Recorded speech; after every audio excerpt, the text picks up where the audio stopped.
Good evening, everybody, and welcome back to Clear the Ice, a Flyers post-game show here on the Edge of Philly Sports with your boy Matty B. Overtime. I wrote an article the other day about the Kings game and the overtime struggles of this team, and it continues tonight. 3-2 Flyers are losers tonight in Minnesota in overtime, in a very high-spirited game that saw four fights in a playoff atmosphere in this state of hockey, as Kevin Weeks eloquently stated that Minnesota is. It's a snapshot of the Flyers season, folks. They're competitive, they're chippy, they're aggressive. They are no longer a soft team. I will give them that. That is one thing that John Tortorella has definitely instilled in this team as a will to fight.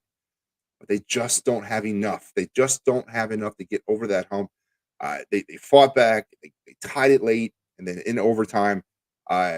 Listen, I am my skill level as a hockey player is nowhere near NHL level. Never has been in my life.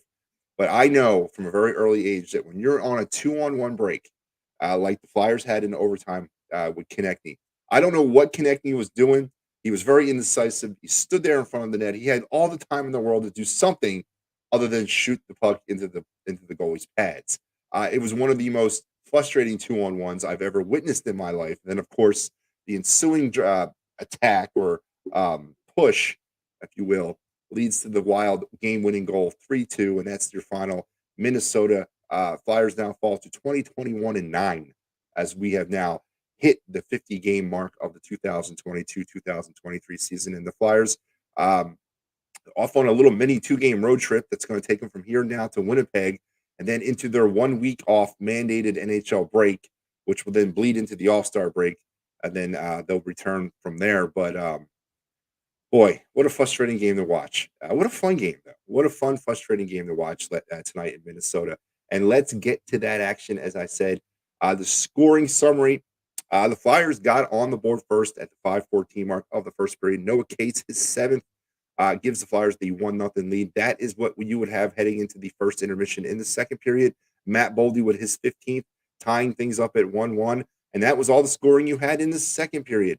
And then in the third period, Matt Boldy, his 16th on the power play to give the Wild the seemingly unsurmountable 2-1 lead at the 4:48 mark. But then Tony DeLangelo, in a beautiful play with the goalie, pulled his eighth of the year, a nice feed over there in the slot. He just goes top shelf and ties things up at 2 at 18:32. And then, as I mentioned, in overtime, Matt Zuccarello. Now, I mentioned the Travis Konechny ineptness on 2-on-1. Well, on the other ensuing drive or push up the ice, Zuccarello broke in 1-on-2. That's right, 1-on-2, and was able to dance in between Flyer defender and Travis Konechny, who was caught back on defense and danced right in front of Carter Hart and just, put the puck right behind him to give the Wild the victory, 3-2 in overtime. Man, it's just really frustrating at times to watch this team, man. On the shots total for the night, the Flyers did outshoot the Wild 30-23. Flyers were 0 for 3 on the power play tonight as their power play struggles continue in 2022 and 2023 and last year. Eight penalties apiece for these teams. 8 penalties. 4 majors for fighting, and just a lot of chippiness, a lot of aggressive play. It was playoff. It did feel kind of like playoff hockey. I guess this might be the closest we'll get to that this year. Your 3 stars on the night were Matt Boldy. He got first star honors. Matt Zuccarello gets second star honors, and Jared Spurgeon with the third star honors. And that's where you have 3-2. Flyers go down. And yeah, the struggles continue for this team this season as the evaluation period continues to trudge on. But it was an entertaining game. It was, as I mentioned, spirited, chippy. It had a lot. It had everything that you would want as a hockey fan to watch this game. It's just so frustrating to watch the Flyers kind of just muddle themselves into situations and just not have the firepower to get them out. They had opportunities. They had chances all night. They were moving the puck. Noah Cates, Owen Tippett. These are some of the players that have taken huge strides this season in their game as the season has gone on. And of course, in that evaluation thing, definitely, auditioning and earning their spots for next season. but they just could not finish. Travis Konechny took a questionable, stupid penalty in the late stages of the game, an interference penalty where he pushed the Minnesota Wild defender into the goalie. A scrum behind the net ensued. Konechny gets dinged up for the interference minor, and then a couple of roughing penalties were given. But the Flyers found themselves down on the power play. It did not cost them in the terms of a goal, but it cost them 2 very valuable minutes down the stretch of this game that they could have potentially used to try to win this thing. And there you have 2-1. And let's take a pause for that cause and let's get into some of the stuff here on the Edge of Philly Sports as we're coming at you on championship weekend. This is the schedule, jam-packed with stuff. You're here on Thursday night with me.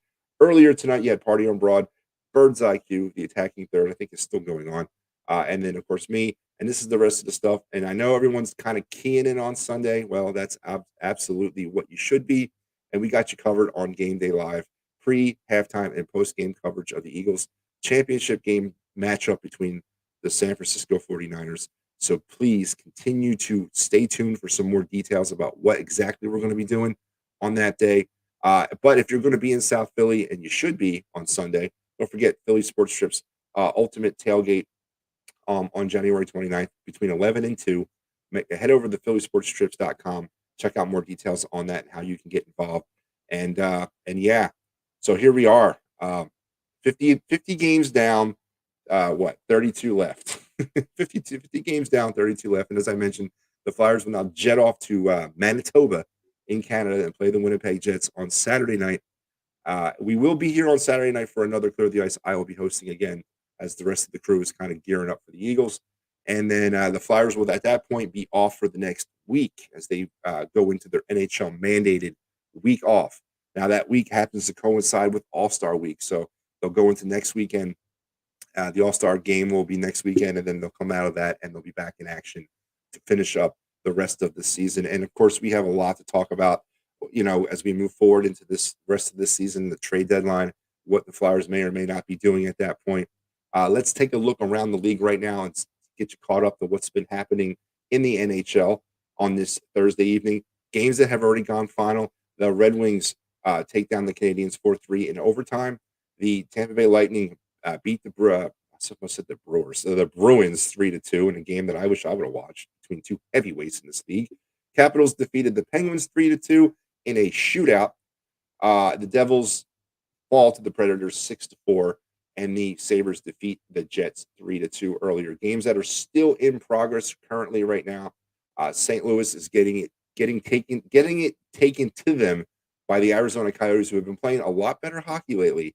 They're down 5-0 midway point of the third period, and out in Calgary, the Blackhawks, who are also playing a lot better hockey lately, up 4-1 over the Calgary Flames, and out there in Colorado, defending Stanley Cup champions, up 3-2 over the Miami Ducks, over the Anaheim Ducks, about halfway through the third period as well, and that is your night in the National Hockey League.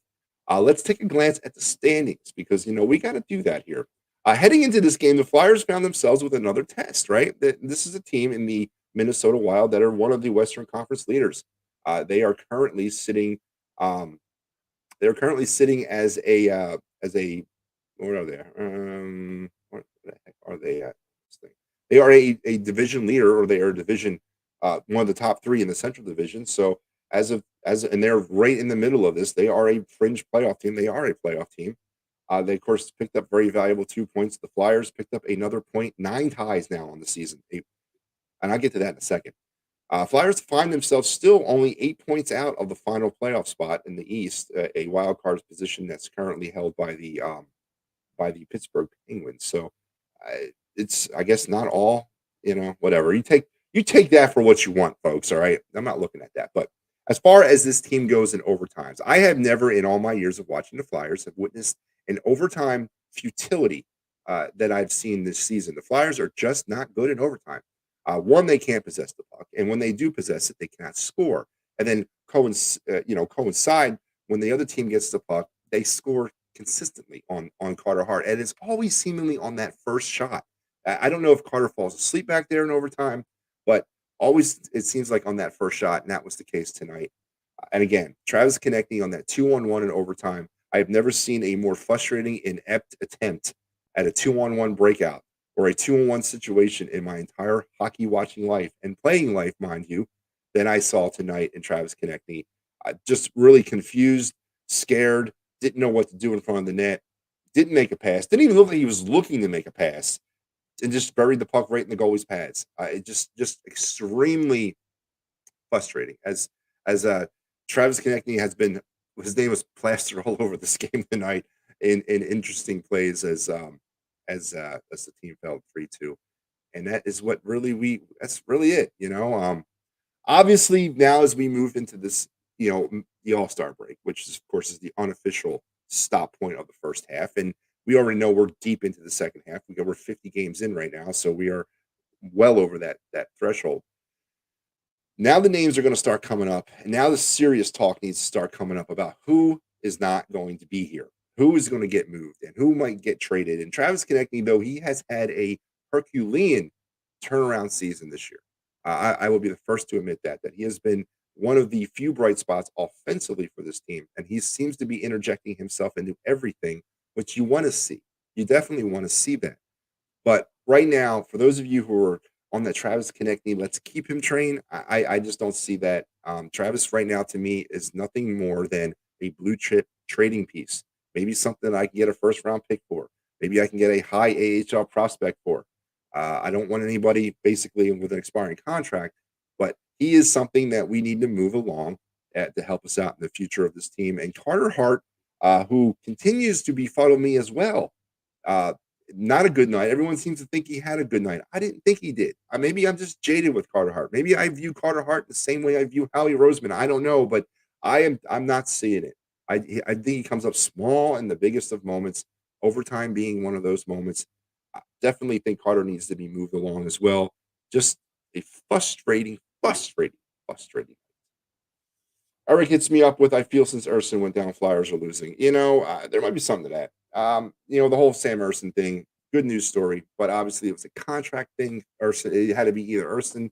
Urson had to go because he has that freedom of maneuverability with that two-way contract, go up and down from Lehigh without any issues and chances of going through waivers. Sandstrom, he has to go through waivers and pass through it before you send him down. I know not necessarily a big loss for you Flyers fans out there, to me included, but still, it was a contract thing. They're not going to carry three goalies. We're not going to do that.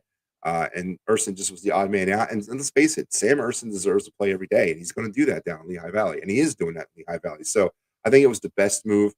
As far as them losing since he was sent down, I don't know, man. I don't know, Eric. I don't know what you've been watching all season.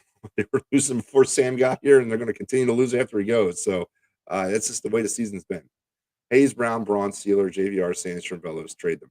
I agree with every single person on that list, but I have questions about what you're actually going to get for Pat Brown. Justin Braun, we've seen what we can get for Justin Braun. We did it last year when we traded him to the Rangers at the trade deadline. I think we got a third-round pick for him or a fifth-round pick or something like that. He actually has trade value. Nick Sealer is your seventh defenseman. Nick Sealer is not getting moved for anything. Maybe you can package him in a deal of a team that might be a little thin on the defensive side heading into the playoffs. JVR, of course, will be one of the big names at the trade deadline that might be considered to be moved. The Flyers could definitely flip him for a high AHL prospect or a first or second round draft. Maybe not first, but a second or third round draft pick. So I definitely agree with that. Sandstrom, again, he's a fringe NHL, AHL kind of guy. He's one of those guys that year by year will end up going from AHL team to AHL team, AHL organization to AHL organization. He's not much of anything but a project at this point. No one's going to give you anything for him, especially at this time of the season. Maybe something's done over the summer. I think he's a free agent at the end of the year. I'm not sure, but Sandstrom, yeah. Bellows, hell, we picked up Bellows off. Bellows was released when we picked him up. Again, Bellows is one of those reclamation projects. He needs to be on a team that's going to be able to play him, or his career will be an AHL career for the foreseeable future as well. But I definitely agree with all those names. And you throw TK on that list for me. You throw Provorov on that list for me. Throw Carter Hart on that list for me, and we can continue keeping putting names on that list. But obviously, Kevin Hayes, JVR, some of the big names that the Flyers could potentially move at the trade deadline. Kevin Hayes, unfortunately, you're not going to get much back, I think, in people. or capital. You're going to get some salary cap relief. That's what the big selling point of Kevin Hayes is going to be. Some team will take Kevin Hayes off your hand. I know they would, but you're going to have to eat most of that. You're going to eat maybe what 40% of his salary for the rest of the way out. They're going to throw in maybe a mid-level AHL player, mid-level draft pick to sweeten the deal. But the Flyers are going to look to move. Unfortunately, they're going to look to move Kevin Hayes for more salary cap relief than anything else, because no one's going to take over. He's got like what 6 years left on his deal or 4 years left on his deal. They're just not going to be able to get anybody to kind of pony up for Kevin Hayes with that contract. They're going to have to take some of that contract on. They're going to have to keep some of that deal. So that's going to be the big selling point with Kevin Hayes. But as far as JVR, it's an expiring deal. You could probably flip him for something really decent. I think you can get something good in return for JVR. He's a grinder. He's a grinder. He's a net guy.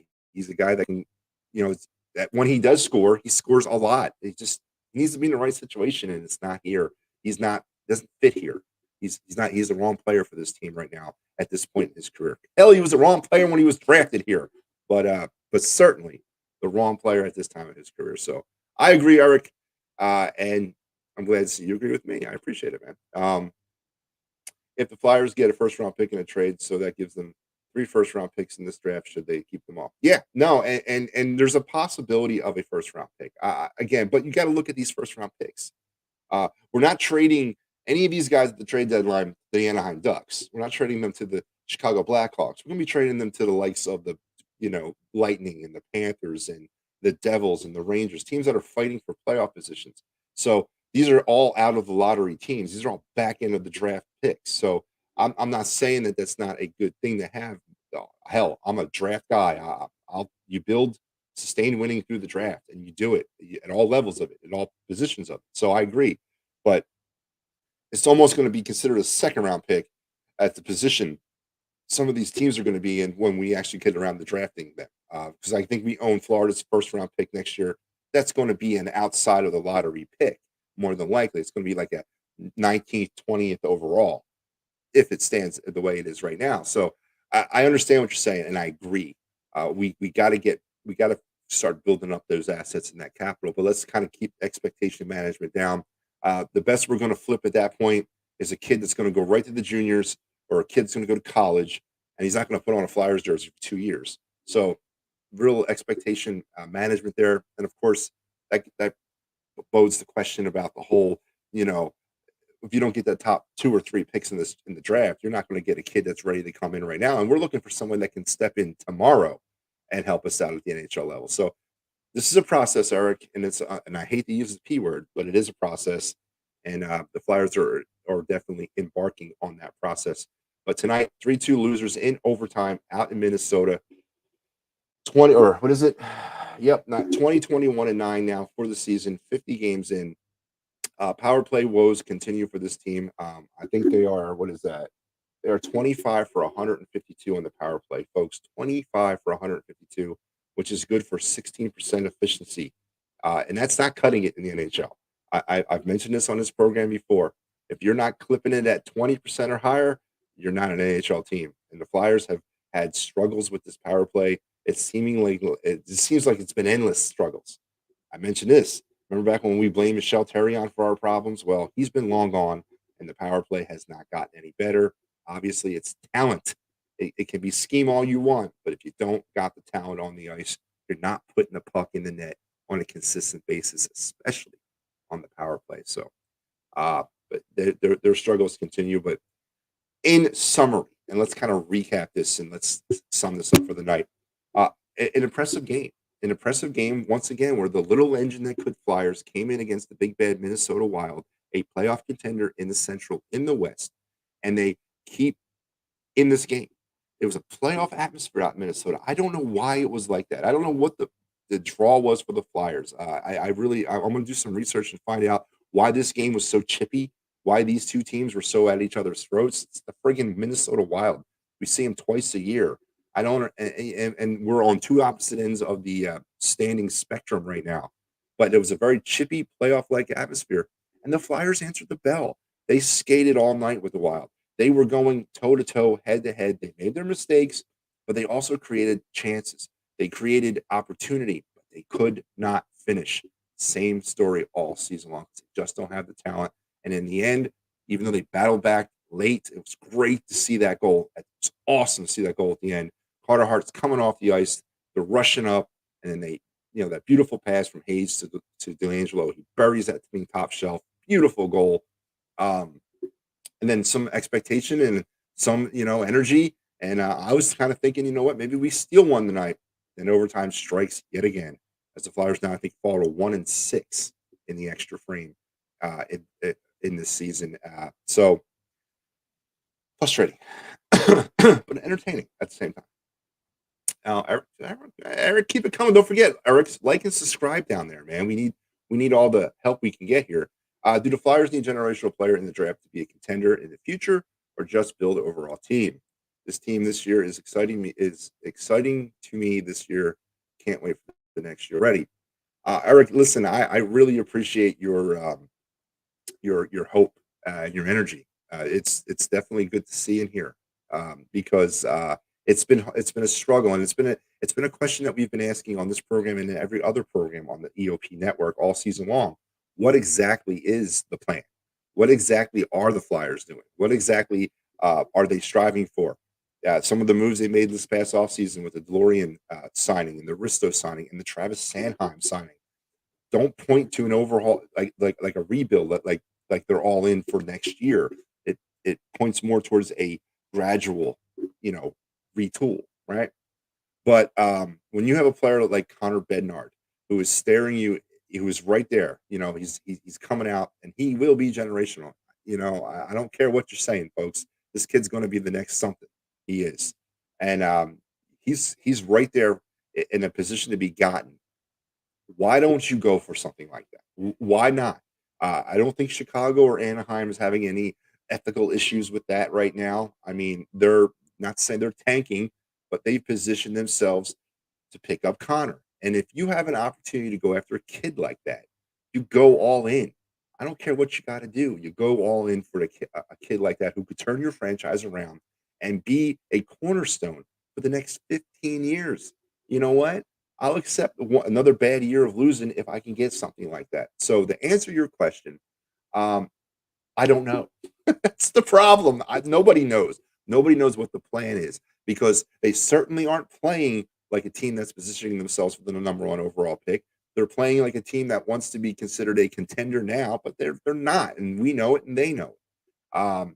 So I guess the default plan is you know, steady, reliable players getting thrown in from draft to draft. You got Cutter Gutierrez that might be joining the team here soon. I expect him to be joining the team right after Boston College's hockey season ends this spring. He may see some action with the Flyers at the end of the year, potentially. There's some other young draft picks that are making their way up through the system. The Lehigh Valley Phantoms right now are a very fun team to watch if you ever make it up to Allentown and check out one of their games in the AHL. It's awesome hockey. They got a good young team down there. These are all future Flyers. The Foresters and the Stournays, that kid, and all them guys. That's a good Bobby Brink when he comes back. But that's a good young team down there in Lehigh. They got some pieces, but they don't have the key element to be a Stanley Cup contender, and that's a super duo. And Connor Bednard would be the first step in that direction of getting a super duo here. So I don't know the Flyers' plan. Maybe we're seeing it right now, and it is more towards that they like what they got, and they're just going to add some pieces to it. Maybe that's what it is. But when you have a guy like Connor Bednar staring at you in the face, you got to do what you got to do to get him. You got to do everything you can do to get him. So, great question, Eric. I wish I had an answer for you. I feel they're building a blue collar team. Yeah, Philly neat fans teams will like that. So right on. So right on response. Yeah, no, they are building a blue collar team, and I mentioned this at the top of the show, Eric. Is that this team at least? I mean, if you guys have watched the Flyers over the last, 2 years, you can see the difference in the way this team goes about its business under John Tortorella than it did under Mike Yo, and then AV, and then Hacksaw. It's night and day. It is definitely that element of you're going to work first and get rewarded later. The reward doesn't come before the work. It is definitely that type of attitude, and the players have bought in. Obviously, that is an obvious thing. because this is essentially the same team that was on the ice last year, and they weren't playing anywhere like this. They weren't as competitive anywhere, not in any any spectrum the way they are this year under Tortorella. They're not any better than they were last year, talent wise, but they certainly are better character wise, and they are definitely not quitters anymore. And that is a testament to what Tortorella is doing. And tonight, the four fights, the eight penalties, not backing down, jumping in, getting each other's backs. The interference penalty on TK where he was ganged up behind the net by about four wild. You had Sandheim jumping in on top of the pile. I mean, that's something that you wouldn't see from the Flyers last year. I guarantee you that. And maybe that has got something to do with the and I don't want to jump on or throw dirt in his face, but Claude Giroux was a worthless captain in my opinion. Claude Giroux was so overrated while he was here. It's not even funny, and I'm glad he's gone because he ran that room, and he was the first part of what the team kind of went out and performed the way they acted on the ice. It came from their captain. There is no captain this year. Maybe that's got something to do with it. I don't know, but there is definitely a night and day between the character and the work ethic between the team from last year and the team from this year. So I definitely agree with you. It might be a a blue collar thing. Now, does 21st century hockey support that, Eric? Is the actual next question. Can the Flyers win that way? Can they turn back the Broad Street Bullies in the 21st century and win? I don't know if hockey is designed for them to win like that. Then they better have a Connor Bednard because they're going to need to put about 6, 7 goals in the net every night in order to compete when they're putting up 8 penalties. So I don't know if that's something they're looking for, and I don't know if hockey is designed that way anymore. But it's definitely entertaining, and I'll give you that. How do I feel on Frost, Allison? Should they move on? No, absolutely not. Now I know Allison's got some issues with his injury history. Frost, Allison, Tippett, Cates, York, Brink, Forster, Erson. I can go down the line of some players that I think are definitely cornerstones for the future of this team. That is your future. You don't move on from those guys. Wade Allison's a little bit of a tricky situation because you mentioned the injury issue. He just can't seem to stay healthy, and God knows we don't need another injury issue on this team. We currently have it's too many right now with what $11 million of our salary cap currently on the IR. But no, if you're asking me straight up, is he part of the future, the immediate future? Absolutely. The next 2, 3 years, absolutely. But he's got to figure out his injury issue. But no, I totally, totally, totally agree that Wade Allison and those types. Wade Allison, what do you say? Wade Allison and Frost are part of this. Yeah, absolutely. Um, unfortunately, Morgan Frost will never be in my mind more than a third line centerman, but we're going to need a third line centerman, especially with a goon fourth line. We're going to need that third line that can put the puck in the net somehow. And then you have you mentioned Wade Allison. There's his line mate on that line. So yeah, I like those guys as part of the future of this team. 100% definite. So yeah, there I have on that. Um, let's get back to this now. Folks, of course, what's Sunday's game between the Eagles and the 49ers? What's at stake is a trip to Arizona and Super Bowl 57, and Philly Sports Trips has got you covered. The Birds Ultimate Arizona Trip Part 2, Super Bowl weekend. From Philly Sports Trips, you go there, you put your $500 down deductible, or your not your deductible, but your deposit, and you are guaranteed a spot. Now, if something tragic happens on Sunday where the train comes off the rails and the Eagles are not advancing on to Arizona, Philly Sports Trips will fully refund your deposit, no questions asked at all. So head over to Philly Sports Trips and check out not only this, but all the other great stuff they have to offer. They got Sixers stuff, they got Flyers trips, they got Philly stuff starting to kind of pop up on the screen because folks, we are like a month away, like something or like something crazy, less than a month away, like 28 days away from spring training. So so yeah, head over to Philly Sports Trips and all the stuff they have to offer. And don't forget Dolan's Bar down there on 24 East Sellers Ave in Ridley Park in Delco. Every Eagles game, they got memorabilia giveaways, their $8 cheesesteaks and their $8 wing cheesesteaks, great drink specials, and of course, you never know who in the heck might walk through the front door at Dolan's. Go over there and check them out. And there's no better place if you're in Delco to go watch the game on Sunday if you can't make it to the link. And if you do make it to the link, or if you're in Delco, or if you're in any other popular watering hole in the Delaware Valley, and things kind of get really out of hand, and you wake up Monday morning and you don't remember or you don't know why you're waking up in a jail cell, or you're waking up with a ticket in your pocket, or you're waking up in the hospital, don't forget to give this guy a call, Dave Cherry, at 610-565-0300 for all your workman's compensation, motor vehicle accident, personal injury, or criminal law questions. Go over there at Cherry Justice, or at cherryinjury.com, geez, and tell them that the boys at EOP, Clear the Ice, and Matty B sent you.